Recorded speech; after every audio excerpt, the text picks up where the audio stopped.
اے پیغمبر صلی اللہ علیہ وآلہ وسلم،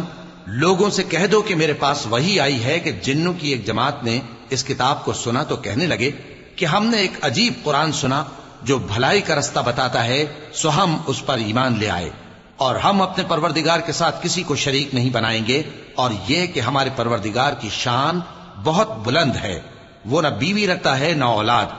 اور یہ کہ ہم میں سے کوئی بے وقوف اللہ کے بارے میں جھوٹ گھڑتا ہے، اور ہمارا یہ خیال تھا کہ انسان اور جن اللہ کی نسبت جھوٹ نہیں بولیں گے، اور یہ کہ بعض بنی آدم بعض جنات کی پناہ لیا کرتے تھے تو اس سے ان کی سرکشی اور بڑھ گئی تھی، اور یہ کہ ان کا بھی یہی اعتقاد تھا جس طرح تمہارا تھا کہ اللہ کسی کو نہیں زندہ کرے گا، اور یہ کہ ہم نے آسمان کو ٹٹولا تو اس کو مضبوط چوکیداروں اور انگاروں سے بھرا ہوا پایا،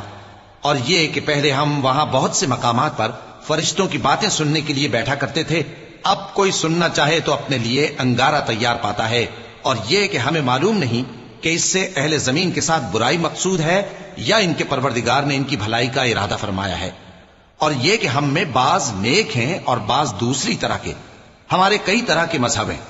اور یہ کہ ہم نے سمجھ لیا ہے کہ ہم زمین میں خواہ کہیں ہوں اللہ کو ہرا نہیں سکتے اور نہ بھاگ کر اس کو تھکا سکتے ہیں، اور جب ہم نے ہدایت کی کتاب سنی اس پر ایمان لے آئے، سو جو شخص اپنے پروردگار پر ایمان لاتا ہے تو اس کو نہ نقصان کا خوف ہے نہ کسی طرح کے ظلم کا، اور یہ کہ ہم میں بعض فرما بردار ہیں اور بعض نافرمان ہیں، تو جو فرما بردار ہوئے وہ سیدھے رستے پر چلے، اور جو نافرمان ہوئے وہ دوزخ کا ایندھن بنے۔